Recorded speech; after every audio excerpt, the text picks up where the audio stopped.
Hello friends, and my dear students. As we have talked about the casting technology basics, types of patterns, how to select different patterns according to the requirement of casting. Then we have covered about what is the gating system, how we can select the gating system, what is the properties of molding sands, what are the characteristics are required for selection of sand. We have also discussed about the component of gating systems, in which there are few components which are called as sprue, riser. So how we can design, as I quoted that sprue is of somewhat similar to the V shape. So why this is of V shape? So that we will discuss in this session. I will start it with sprue design. As you know that sprue is a channel through which molten metal is brought into the parting plane, where it enters the runners and gates to ultimately reach the mold cavity. Basically, sprue is going to connect the pouring basin to the runner channel, and from runner channel your molten metal will go to the gate, and from gate it is directly going to insert into the mold cavity. So this is the whole cycle or loop for your casting processes. Okay. Now the molten metal, when moving from top of the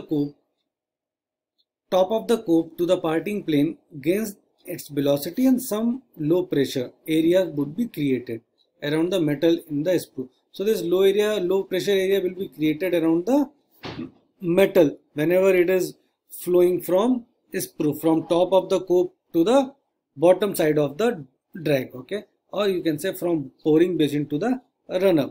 So since the mold sand is permeable, atmospheric air would be breathed into the low pressure area, which would then be carried to the mold cavity. Means if it is permeable, then definitely some atmospheric air can come into the sprue with the molten metal, and it will directly go to the mold cavity. Ultimately it will create some problem or casting defect. Now, to eliminate this problem of air aspiration, the sprue is tapered or V shape to gradually reduce the cross section as it moves away from top of the cope to the bottom, or from pouring basin to the runner. So in this way you are going to remove this air aspiration effect. As you can see, this is a straight sprue and this is a tapered sprue.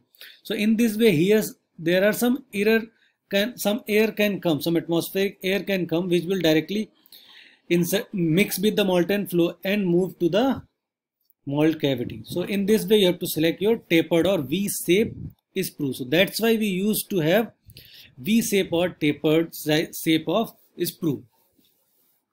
Now the exact tapering can be obtained by the equation of continuity, as you have already studied the equation of continuity in the subject of fluid mechanics, denoting the top and the choke section of the sprue by subscript T. Means top is this upper part will be subscripted as T, and the lower part is subscripted as C. Okay. Now, as you know, the equation of continuity is AV is equals to constant, means the product of area and velocity is constant. So in this way you can calculate the area of T. AT will be equals to AC divided by VC by VT. Okay. In this way you can also calculate the velocities are proportional to the square of potential head and can be obtained derived from Bernoulli's equation. These can be obtained with the help of this Bernoulli's equation system. Okay. So in this way you can calculate the remaining areas. Okay. So some numericals are going to be asked in your competitive exams and similar to in your university exam, how you can design the sprue. Do practice these gate questions. Now, what is the gating ratio? Gating ratio is also defined as sprue area, ratio to runner area, ratio to in-gate area. And for high quality steel casting, the gating ratio is 1:2:2 or 1:2:1.5. Means 1 is sprue area, 2 is runner area, and 2 is your in-gate area. So this is the gating ratio. And this gating ratio 1:2:2 will produce. So for high quality steel casting, the gating ratio should be 1:2:2.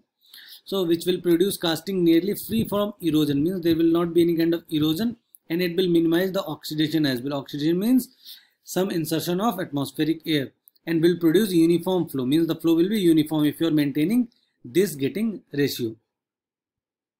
A getting ratio of 1:4:4 might favor the formation of oxidation defect. If your ratio of sprue and runner area is 1:4 or sprue and ingate area is 1:4, then there will be formation of oxidation defect. Okay, so keep this getting ratio in your mind whenever you are designing. Okay, now riser and riser designing. Risers are added as a reservoir and designed to feed liquid metal to solidify casting as a means of compensating for solidification shrinkage. Means we have studied what are the shrinkages are there, okay, or what are the pattern allowances are there. During that we have discussed this solidification shrinkage. To overcome or compensate this solidification shrinkage, we have to add metal from the riser, which is a kind of reservoir of metal. To perform this function, the risers must solidify after casting. Okay, means riser must solidify after casting.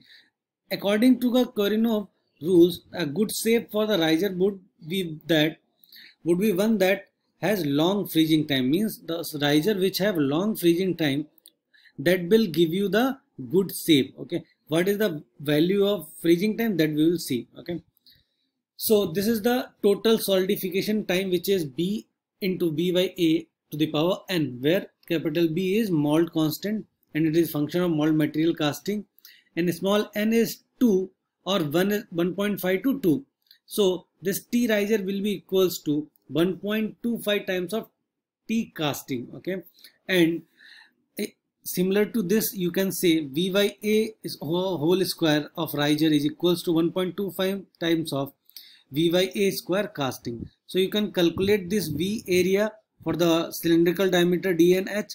You can calculate the area, and in this way you can also calculate the value of solidification time, or you can say total solidification time. So this will give you the whole idea. And another method is, it is an empirical method, or it is also called as modulus method, to calculate the riser ratio with the mold, riser solidification time with the mold solidification time. Okay, here what you have to do, you have to calculate the modulus. Modulus is velocity upon surface area, and modulus of riser is equals to 1.2 times of modulus of casting. Or in steel casting, it is generally preferred to choose a riser with a height to diameter ratio of 1. Means height and diameter should be equal. And in the steel casting, whenever you are opting for standard proportion of height and diameter of riser. Okay, in this way you can select. Okay, and these are some also areas for long bar. This is AB by 2AB plus A plus B. For cube, D by 6. For cylinder, D by 6. For sphere, D by 6. So in this way you can calculate. Okay, moving towards the Keynes method. So in the Keynes method, the freezing ratio is equals to the ratio of cooling characteristics of casting to the riser. As you can say, this is a ratio of casting cooling characteristics divided by riser cooling characteristics, and the riser should solidify last, so x should be greater than 1. Means x should always be greater than 1, or you can say the cooling characteristic of riser should always be greater than the cooling characteristic of casting, because you are adding the riser molten material content when some solidification shrinkage is there to compensate that solidification shrinkage. That's why this cooling characteristic of riser should be greater than the cooling characteristic of casting. Now the riser should solidify when x is greater than 1.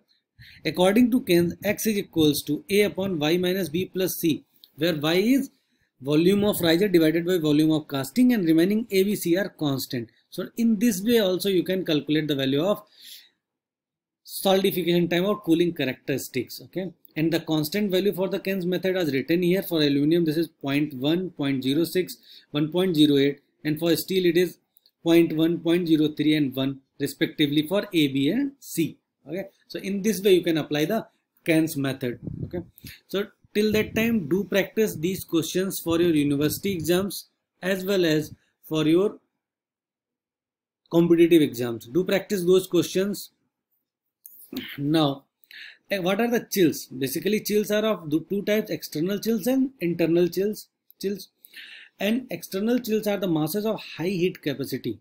Okay, and chills are effectively promote directional solidification or increase effective feeding distance of riser. So chills are used for the directional solidification. Okay, so basically, and why these are called as internal or external? Internal are going to be submerged in the mold cavity, okay, without affecting the size or volume of the mold. External chills are provided from the outside. They are to accelerate the cooling of various regions. Okay, to accelerate the cooling of various regions, chills are provided externally. Okay, so in this way you can also encounter your chills, or you can add your chills. Now, as you know that steel can be melted in hot blast cupola furnace. In the hot blast cupola, the flue gases are used to preheat the air blast to the cupola, so that temperature in the furnace is considerably higher than the conventional cupola. Okay, so you have to use the hot blast cupola for the melting of steel instead of conventional cupola. And cupola has been widely used furnace for melting of cast iron as well. Cast iron, whenever you are melting the cast iron, then also you can use the same cupola furnace. So this is used for the melting of metals. And what kind of cupola furnace used, that will be vary from metal to metal. Okay, I am stopping my session here for today. So you can discuss other topics. If you have any question, do comment in the YouTube channel or on this video. And meanwhile, subscribe the Engineering College Banswara YouTube channel for more such content of different branches of engineering like computer science, mechanical engineering, electrical engineering and civil engineering. Till that time, thank you so much for your patience hearing. Thank you so much.